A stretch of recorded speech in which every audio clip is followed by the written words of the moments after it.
নমস্কাৰ শ্ৰোতাবৃন্দ, আকাশবাণী যোৰহাট কেন্দ্ৰৰ আজি বিশেষ অনুষ্ঠানটিলৈ পূৰবী ভট্টাচাৰ্যই আপোনালোক সকলোকে স্বাগতম জনাইছো।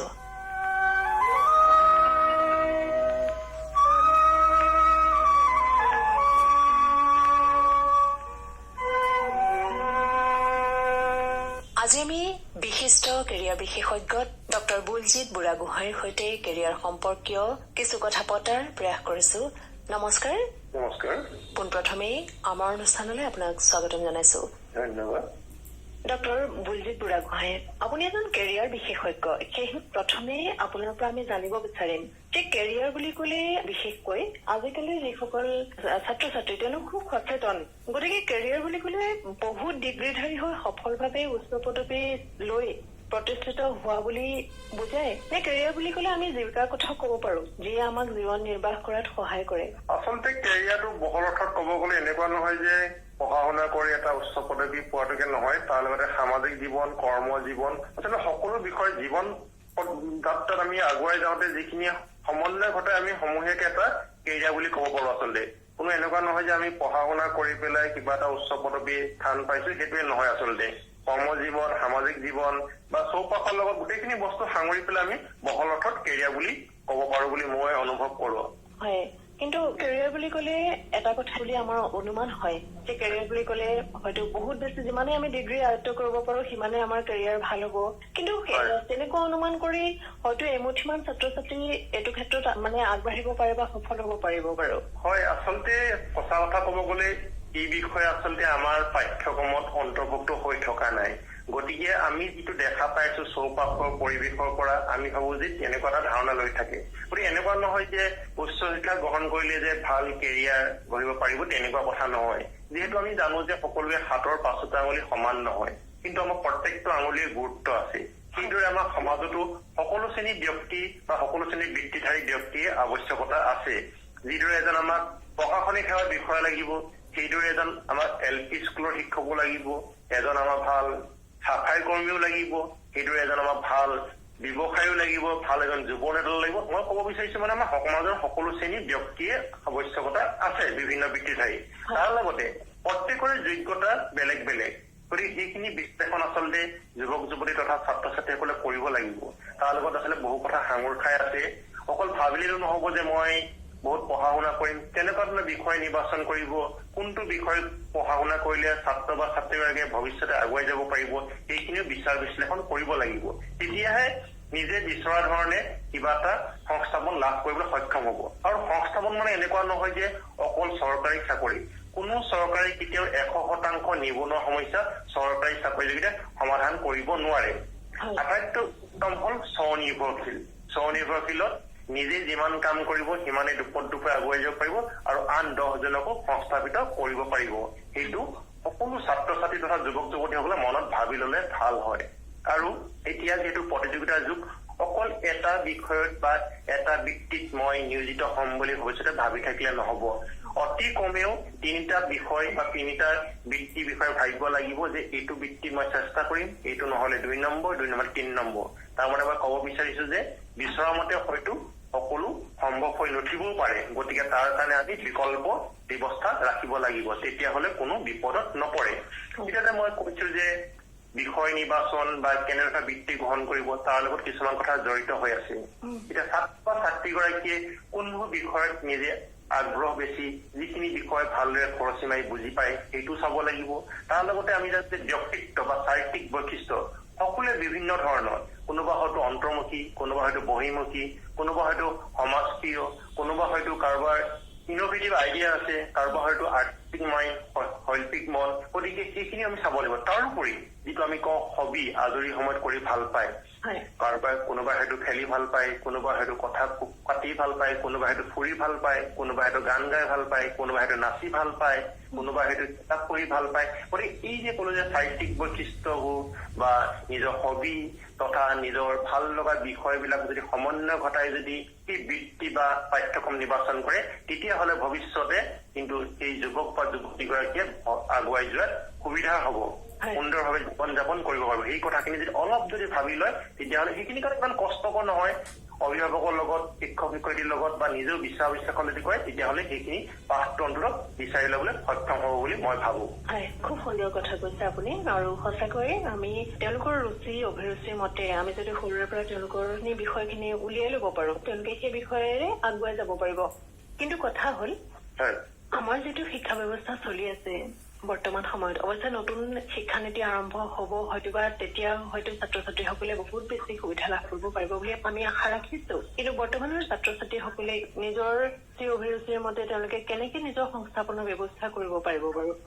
এতিয়া কথাটো হ'ল যে আমি সঁচা কথা ক'বলৈ আমাৰ এটা সমাজ ব্যৱস্থাই বুলি কৈছো, আমি দুখটো জাপি দিওঁ যে ব্যৱস্থাটো ভাল নহয়। কিন্তু আমি মই ইতিমধ্যে কৈছো যে প্ৰত্যেক ছাত্ৰ ছাত্ৰী বা যুৱক যুৱতীৰ নিজৰ কিছুমান গুণ আৰু দক্ষতা আছে, সেইখিনি বিষয়ে নিজে বিশ্লেষণ কৰিব পাৰিব। এতিয়া বৰ্তমান যিটো শিক্ষা পদ্ধতি তাৰ লগত সমন্বয় ঘটাই নিজকে কোনটো পাঠ্যক্ৰমৰ কাৰণে বা কোনটো বৃত্তিৰ কাৰণে নিজকে যোগ্যতা প্ৰতিপন্ন কৰিব পাৰে সেইটো নিজেহে গম পাব, বেলেগে গম নাপাব। তাৰ কাৰণে এতিয়া যিমান যিবোৰ পাঠ্যক্ৰম এতিয়া চাব লাগিব। কাৰোবাৰ হয়তো পৰিয়ালত এনেকুৱাও হ'ব পাৰে ঘৰখনৰ যুৱক বা যুৱতীগৰাকী হয়তো জ্যেষ্ঠ, গতিকে সোনকালে হয়তো উপাৰ্জন কৰিব লাগে, তেওঁলোকৰ কাৰণেও কিছুমান পাঠ্যক্ৰম ইতিমধ্যে আছে। যেনে কোনোবাই যদি মেট্ৰিক পাছ কৰাৰ পিছতে সোনকালে জীৱন জীৱিকা পথ বিচাৰি উলিয়াব বিচাৰিছে, তেওঁলোকৰ কাৰণে আছে আমি জানো যে উদ্যোগিক প্ৰশিক্ষণ প্ৰতিষ্ঠান ITI বিভিন্ন ট্ৰেড আছে যিবিলাকত 10ম শ্ৰেণী উত্তীৰ্ণ হোৱা বা 10ম শ্ৰেণী উত্তীৰ্ণ হ'বলৈ বিভিন্ন ট্ৰেডত প্ৰশিক্ষণ গ্ৰহণ কৰিব পাৰে। আৰু সেই ট্ৰেডবোৰত প্ৰশিক্ষণ গ্ৰহণ কৰাৰ পিছত সুন্দৰভাৱে জীৱন যাপন কৰিব পাৰে। উদাহৰণস্বৰূপে আমি যদি দেখা পাওঁ এখন ৱেল্ডিঙৰ দোকানত যদি আমি যাওঁ তেতিয়া দেখা পাম যে অতি কমেও 10জন মানুহে একেৰাহে কাম কৰি আছে। আমি ঘৰৰ কাৰণে কিবা যদি অৰ্ডাৰ দিব যাওঁ এখন লোহাৰ গেট, তেতিয়া ক'ব যে এমাহৰ আগত মই অৰ্ডাৰটো কমপ্লিট কৰি দিব নোৱাৰিম, ইমান কামৰ মোক বুজা পৰি আছে। গতিকে মই এটা উদাহৰণ দিছো। আমি যদি দৰ্জী দোকানত যদি যাওঁ তেওঁ ক'ব যে এসপ্তাহ আগত মই এইটো বস্তু কমপ্লিট কৰি দিব নোৱাৰিম। কিন্তু সৰু সৰু উদাহৰণ মই দিব যেতিয়া চাব লাগিব যে আচলতে কামৰ যে কোনো সৰু বৰ নাই, কাম কৰিবলৈ লাভ কৰিব নালাগিব, সেই ভাৱটো যদি মনৰ পৰা আঁতৰাই দিয়ে তেতিয়াহ'লে সকলো যুৱক যুৱতীয়ে কিন্তু আগুৱাই যাবলৈ সক্ষম হ'ব। আৰু কিছুমান কাম অপ্ৰিয় সত্য অসমত বা আমাৰ ৰাজ্যখনত কৰিবৰ কাৰণে কিছুমানে আগ্ৰহী নহয় বা সমাজ ব্যৱস্থাৰ কাৰণে কিন্তু সেই একেধৰণৰ কাম বাহিৰত কৰিবলৈ যায়। কিন্তু তাৰ ফলত আৰ্থিকভাৱে, শাৰীৰিকভাৱে, মানসিকভাৱে বহুতো কষ্ট ভুগিবলগীয়া হয়। যদি নিজৰ ৰাজ্যখনতে যদি এনেকুৱা কামবিলাক যদি আমাৰ যুৱক যুৱতীসকলে কৰে তেতিয়াহ'লে হয়তো বাহিৰৰ পৰা অহা ব্যক্তিসকলে হয়তো এনেকুৱা কাম কৰিবলৈ আমাৰ ৰাজ্যখনে নাহিলেহেঁতেন। গতিকে মই ভাবো যে এই যুৱক যুৱতীসকলে আচলতে বিচাৰিবলৈ জানিব লাগিব। এতিয়া যদিও কোৱা হয় যে ইনফৰমেশ্যন টেকনলজিৰ যুগ, তথ্য প্ৰযুক্তিৰ যুগ, গতিকে সকলো ছাত্ৰ ছাত্ৰীয়ে পাঠ্যক্ৰমত নাথাকিলেও কম্পিউটাৰৰ সাধাৰণ জ্ঞানখিনি জানি ল'ব লাগিব। আজিকালি দেখা যায় যে বিভিন্ন চাকৰিৰ কাৰণে বিজ্ঞাপন দিওঁতে ছমাহ বা এবছৰত কম্পিউটাৰ সাধাৰণ জ্ঞান যিখিনি বেচিক নলেজটো জনাৰ আৱশ্যকতা আছে। গতিকে ছাত্ৰ বা ছাত্ৰীগৰাকী যুৱক যুৱতীসকলে যাৰ যেতিয়া সুবিধা হয় ছমহীয়া বা এবছৰীয়া কম্পিউটাৰ পাঠ্যক্ৰমৰ শিক্ষাটো গ্ৰহণ কৰিব লাগিব। অকল চাৰ্টিফিকেটখন ল'ব লাগে কাৰণে ল'লে নহ'ব, হাতে কামে যিটো জানিব লাগিব। গতিকে এনেকুৱা ধৰণৰ বহুত কথা আছে যিবিলাক ছাত্ৰ ছাত্ৰীসকলে অলপ যদি বিচাৰ বিশ্লেষণ কৰে তেতিয়াহ'লে নিজে বুজি উঠিব যে এইটো কামৰ কাৰণে এনেকুৱা ধৰণৰ জ্ঞানৰ আৱশ্যকতা আছে। গতিকে আমি এতিয়া যিকোনো ধৰণৰ প্ৰতিযোগিতামূলক পৰীক্ষা বা চাকৰিৰ কাৰণেই হওক বা নামভৰ্তিৰ কাৰণেই হওক কিছুমান প্ৰশ্ন কাকত থাকে যিটো জেনেৰেল নলেজ বা সাধাৰণ জ্ঞানৰ ওপৰত। আমি সাধাৰণ জ্ঞানৰ দুটা ভাগত ভাগ কৰিব পাৰোঁ। এটা ক'ব পাৰোঁ ট্ৰেডিশ্যনেল জেনেৰেল নলেজ আৰু আনটোখন কাৰেণ্ট এফেয়াৰ্ছ। ট্ৰেডিশ্যনেল জেনেৰেল মানে যিখিনি পৰম্পৰাগত সাধাৰণ জ্ঞান, যিটো ক্লাছ 1ৰ পৰা 10লৈকে ছাত্ৰ ছাত্ৰীসকলে যি বিষয়ে পঢ়া শুনা কৰিছে, সি বিজ্ঞানো হ'ব পাৰে, সি গণিতো হ'ব পাৰে, সমাজ বিদ্যাও হ'ব পাৰে, ইংৰাজীও হ'ব পাৰে, অসমীয়া, সেইখিনি সকলোৱে জানিবই লাগিব। সেইখিনি মানে আৰ্টছতে পঢ়ক, ভৱিষ্যতে চায়েন্সতে পঢ়ক, কমাৰ্চতে পঢ়ক, কথা নাই। বিজ্ঞানৰ বিষয়ে সকলোৱে জানিব লাগিব 10 লেভেললৈকে। সেইদৰে বিষয়েও সকলোৱে জানিব লাগিব। তাৰপিছত এটা কাৰেণ্ট এফেয়াৰ্ছটো এদিনত গোটোৱা বস্তু নহয়, সাম্প্ৰতিক ঘটনা প্ৰবাহ। তাৰ কাৰণে ছাত্ৰ ছাত্ৰীসকলে বা যুৱক যুৱতীসকলে নিয়মীয়াকৈ বাতৰি কাকত, ৰেডিঅ' বা টেলিভিশ্যনৰ পৰা সাম্প্ৰতিক ঘটনাবোৰৰ ওপৰত তথ্য সংগ্ৰহ কৰিব লাগিব। আৰু সেইখিনি এদিন ৰাতি পঢ়ি পেলাই পৰীক্ষাত গৈ অৱতীৰ্ণ হ'ব নোৱাৰে। এনেকুৱা ধৰণৰ কথা। তাৰোপৰি বাতৰি কাকতৰ পৰা জানিবলগীয়া বহুত কথা লাগে। বাতৰি কাকতৰ যিকোনো চাকৰি বিজ্ঞাপন দিয়ে, নামভৰ্তি বিজ্ঞাপন দিয়ে, যিকোনো স্কলাৰশ্বিপৰ ইনফৰমেশ্যন দিয়ে। গতিকে প্ৰথম পৃষ্ঠাৰ পৰা শেষৰ পৃষ্ঠালৈকে বাতৰি কাকতটো জানিবলগীয়া বহুত কথা থাকে। আৰু বহুতে এটা কথা কয় যে ইণ্টাৰনেটতে সকলো তথ্য উপলব্ধ হয়, কিন্তু আমাৰ যুৱক যুৱতী তথা ছাত্ৰ ছাত্ৰীসকলে ইণ্টাৰনেটৰ সুপ্ৰয়োগ কেনেদৰে কৰিব লাগে তাৰ বিষয়ে জ্ঞাত নহয়। গতিকে ইণ্টাৰনেট ব্যৱহাৰ কৰিব গৈ কালে বিপৰীত হোৱাৰো দেখা যায়। হয়, আপুনি এইটো ইমান এটা সুন্দৰ প্ৰসংগ টানি আনিছে বৰ্তমান অনলাইনৰ সময়ত ইন্টাৰনেটৰ যুগত ইয়াৰ পৰাও ছাত্ৰ ছাত্ৰীসকল বা আমাৰ কেৰিয়াৰ সচেতন যিসকল যুৱক যুৱতী আছে কেনেদৰে সুফল লাভ কৰিব পাৰিব তাৰ পৰা? হয়, এতিয়া মই কৈছিলো ইতিমধ্যে যিহেতু লকডাউনৰ কাৰণে ঘৰৰ পৰাই কিছুমান কাম কাজ চলি আছে, যদি কম্পিউটাৰৰ ভালদৰে জ্ঞানটো আয়ত্তৰ ভিতৰত আছে, ইণ্টাৰনেটৰ ব্যৱহাৰটো যদি ভালদৰে জানে, তেতিয়াহ'লে ছাত্ৰ ছাত্ৰীসকলে বা যুৱক যুৱতীসকলে ঘৰতে থাকিয়ে ইণ্টাৰনেটৰ মাধ্যমৰ যোগেদি উপাৰ্জন কৰিব পাৰে। তাৰ বিভিন্ন উপায় আছে। সঁচা কথা ক'বলৈ এতিয়া আচলতে মই ঘণ্টাৰ পিছত ঘণ্টা কৈ থাকিলো এনেকুৱা উদাহৰণস্বৰূপে এতিয়া আজিকালি বিভিন্ন বাতৰি কাকতে হওক, আলোচনীয়ে হওক বা ৱেব পৰ্টেল বিভিন্ন হ'ব ধৰিছে। তাৰ কাৰণে আমাক কণ্টেণ্ট ৰাইটাৰ মানুহ লাগে, ভিডিঅ'গ্ৰাফাৰ লাগে, ফটোগ্ৰাফাৰ লাগে, এডিটৰ লাগে, বিভিন্ন শ্ৰেণীৰ ব্যক্তিৰ বৈশিষ্ট্য আছে, আনকি টাইপিং কৰা মানুহো লাগে। গতিকে এই ছাত্ৰ বা ছাত্ৰীসকলে কোনোবা যদি মই যে কৈছিলো হবিৰ লগত যদি সমন্বয় ঘটায়, কোনোবাই যদি ফটোগ্ৰাফী কৰি ভাল পায়, এখন ফটোৰ পৰা হয়তো 10,000 20,000 টকাকৈ ইনকাম কৰিব পাৰে। আৰু লগতে যদি ছাত্ৰ ছাত্ৰীসকলে বা যুৱক যুৱতীসকলে যদি বিদেশী ভাষাটো যদি আয়ত্ত কৰি লয়, অনুবাদ কামত হাতত ল'ব পাৰে, পঢ়াৰ টাইমতো ছাত্ৰ ছাত্ৰীসকলে এই ধৰণৰ কামবিলাক কৰিব পাৰে। তাৰোপৰি ডাটা এণ্ট্ৰি জব কিছুমান আছে, যিটো কিছুমান ডাটা এণ্ট্ৰি কৰিব লাগে, কিছুমান চাৰ্ভে কৰিব লাগে, এনেকুৱা ধৰণৰ অসংখ্য আছে যিবিলাক আজিকালি এতিয়া অনলাইন মাধ্যমত টিউটৰ হ'ব পাৰে। কিছুমানে বিভিন্নজনে বিভিন্ন ক্ষেত্ৰখনত আগুৱাই গৈছে। চাপোজ কোনোবাই নাচ গান কৰি ভাল পায়, তেওঁলোকে ইউটিউব চেনেল খুলিব পাৰে। কোনোবাই ছচিয়েল মিডিয়া ব্যৱহাৰ কৰিলে সঠিকভাৱে ব্যৱহাৰ কৰে, তাৰ পৰাও কিন্তু উপাৰ্জন কৰিব পাৰে। মই কথাটো হ'ল যে যি কামে কৰক ভালদৰে যদি কৰে, নিজক যদি নিজৰ দক্ষতাখিনি যদি প্ৰকাশ কৰি দিব পাৰে, তেতিয়াহ'লে সংস্থাপন পোৱাত কোনো অসুবিধা নহয়। যিমানেই নতুন শিক্ষানীতি আহক, যিমানেই দুৰ্যোগ আহক, নিজৰ দক্ষতা গুণ থাকিলে সকলোৱে কিন্তু আগুৱাই যাবলৈ সক্ষম হ'ব। কিন্তু ধৈৰ্য ধৰিব লাগিব, বহুতে কল নপকে আমি সকলোৱে জানো, কষ্ট কৰিব লাগিব, কষ্ট কৰিলে ফল পোৱা যাব। এতিয়া আচলতে বহুতো এনেকুৱা এটা মানসিকতা কষ্ট নকৰাকে ধনী হবলৈ বিচৰাটো, সেইটো কিন্তু মনৰ পৰা সেই ভাৱটো আঁতৰাব লাগিব। আৰু দা ৱৰ্ড ইম্পচিবল চেজ আই এম পচিবল, অসম্ভৱ বুলি কোনো কথা নাই। আমি যে কোনোবা এই ছাত্ৰ বা ছাত্ৰীগৰাকী ভাল বেয়া এইবিলাক আচলতে কাৰোবাৰ লগত তুলনা কৰি কৰা হয়। কোনো ভাল বেয়া বুলি কথা নাই। আচলতে যদি কষ্ট কৰে হয়তো কাৰোবাৰ হয়তো কেইদিনমান দেৰি হ'ব পাৰে, কাৰোবাৰ হয়তো সোনকাল হ'ব পাৰে। আচলতে নবডি ইজ কম্পেয়াৰেবল টু এনিবডি, কোনো কাৰোৰ লগত তুলনাই নহয়। তুলনা কৰাটো উচিতো নহয়। কাৰোবাৰ হয়তো ঘৰত কিবা সুবিধা থাকিব পাৰে, কাৰোবাৰ হয়তো নাথাকিব পাৰে, কাৰোবাৰ হয়তো বুজাৰ শক্তি বেছি, কাৰোবাৰ হয়তো কম, কাৰোবাৰ হয়তো বহুত সময় লাগে কিবা এটা বুজি পাওঁতে, কোনোবাই হয়তো সোনকালে বুজি পায়। গতিকে এনেকুৱা ধৰণৰ বহুত কাৰক আছে, যিবিলাক কাৰকৰ কাৰণে হয়তো বিচৰা মতে সকলো হৈ নুঠিবও পাৰে। কিন্তু তাৰ কাৰণে কিন্তু অধৈৰ্য হোৱাটো ভাল কথা নহয়। ধৈৰ্য ধৰি আগুৱাই গলে নিশ্চয় সকলো যুৱক যুৱতীয়ে নিজৰ বিচৰা মতে কিবা এটা সংস্থাপন নিশ্চয় লাভ কৰিব। আৰু মই বাৰে বাৰে কওঁ, সংস্থাপন অকল চৰকাৰী চাকৰি নহয়, সেইটো কিন্তু সকলোতে মনত ৰাখিব লাগিব।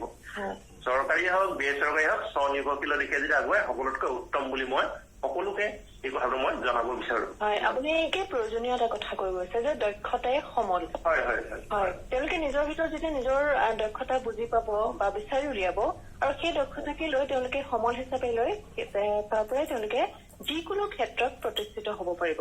হয়, এইটো খুব সুন্দৰ কথা।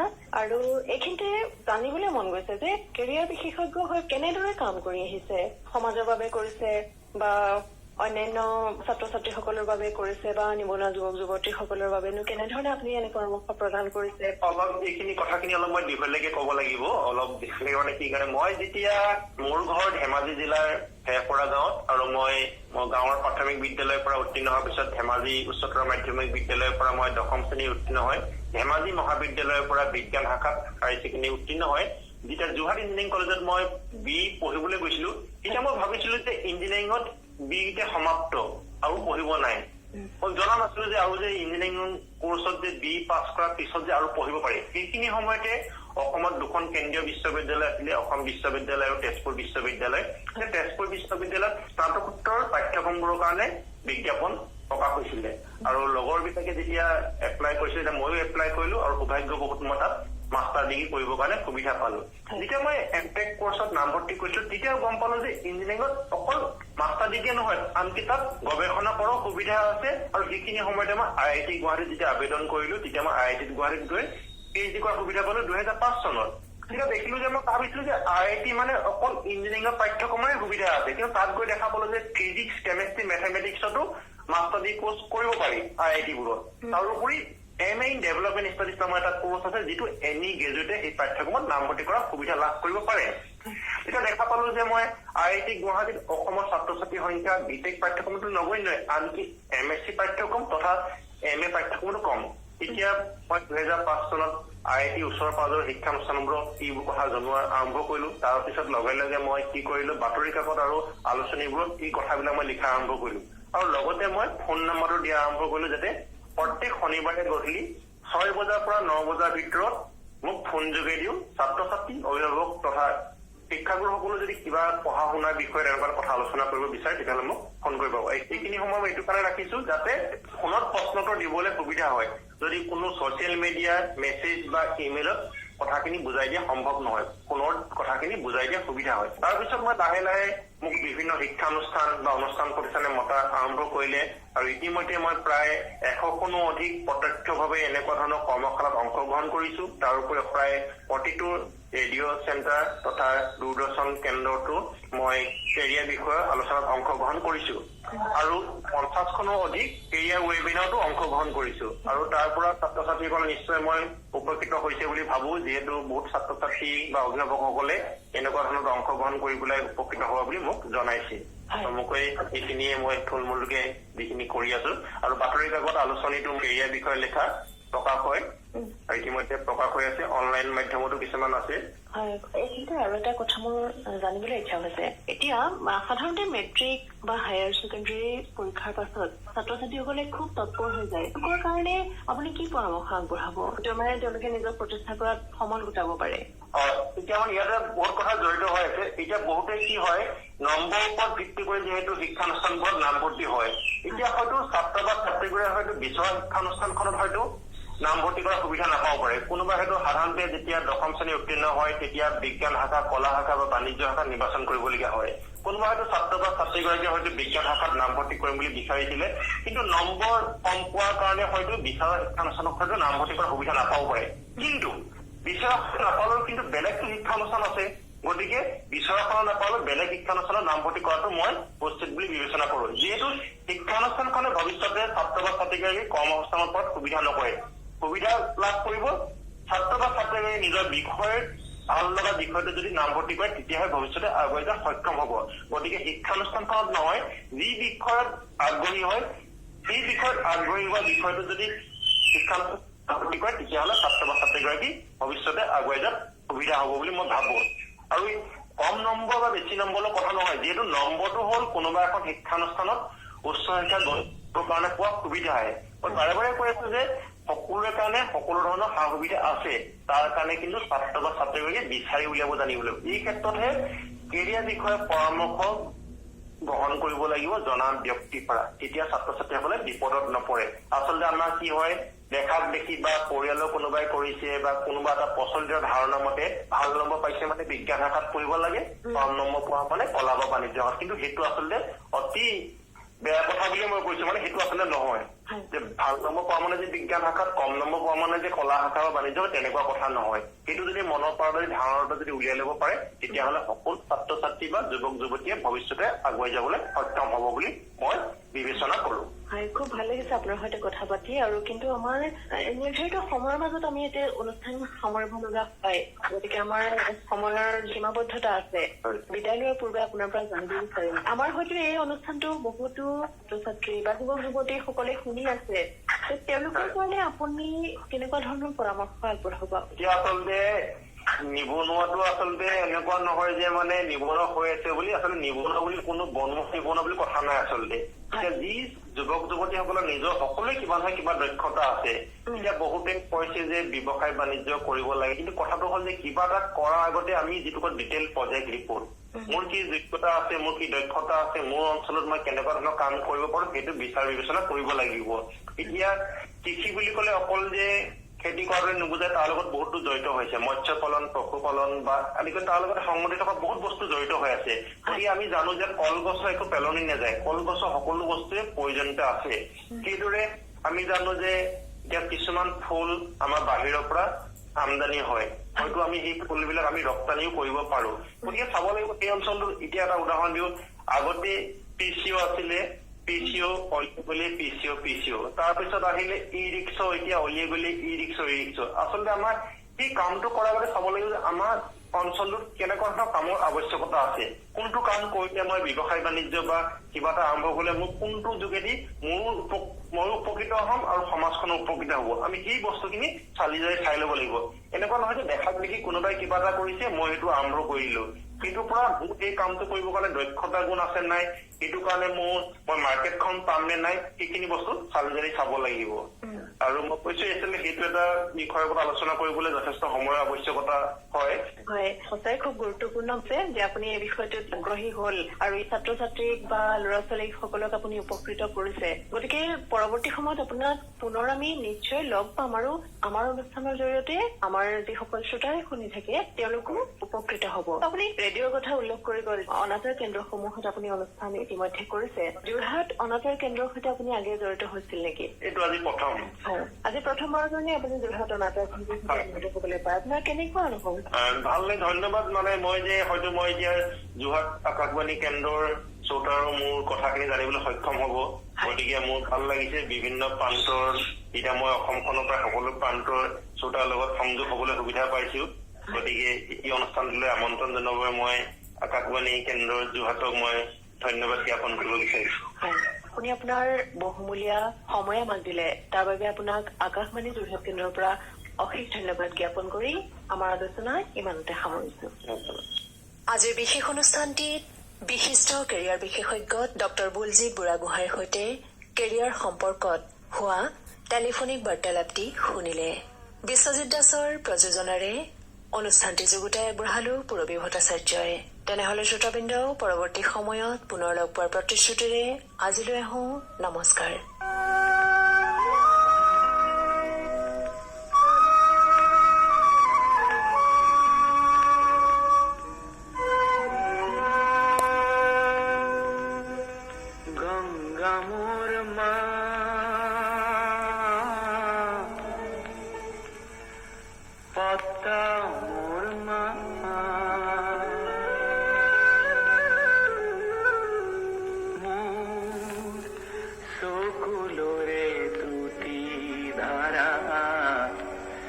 মেঘনা যমুনা